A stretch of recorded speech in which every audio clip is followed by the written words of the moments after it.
Mr. Toad's Wild Ride was one of the 3 original dark rides in Fantasyland, along with Peter Pan and Snow White, and was actually considered as a first form of roller coaster, with the cars following a downhill track towards various obstacles, like parked cars that would move out of the way at the last minute. Bruce Bushman, who helped design much of Tomorrowland and Fantasyland, once said that Walt Disney had decided the ride was not appropriate for small children or the elderly, which led Imagineers to tone down the attraction.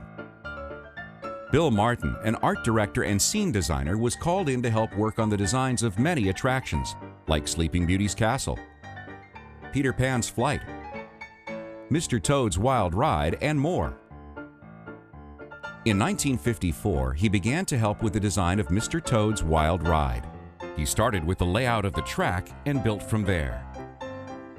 Bill remembers viewing the film as part of the process, but a large part of the inspiration came from the original 4x8 storyboards and concept sketches made for the animated film. Ken Anderson, an architect, artist, animator, storyteller, and designer, and Claude Coats, an Imagineer, were the ones who started designing the sets and interiors for the ride. And then Bill Martin made modifications to their ideas. While the show buildings were being installed in the park, the Toad Ride was temporarily being assembled on a soundstage at the Walt Disney Studio in Burbank. Originally, there wasn't going to be a Mr. Toad's Wild Ride. Walt's original concept was the Snow White Ride and Alice in Wonderland and Peter Pan. But eventually, I think everyone agreed that Mr. Toad would be a perfect theme for a dark ride, and it was, of course.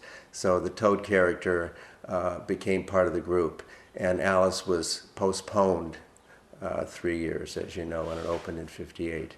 So Alice was originally laid out by the art director of Fantasyland, Bill Martin, and he had done a preliminary layout design.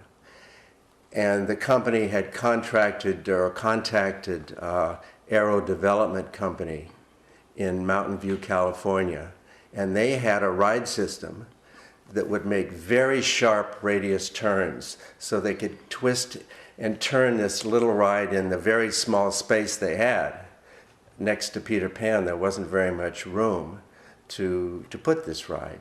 So they had the ride system and the track, but they didn't have the ride.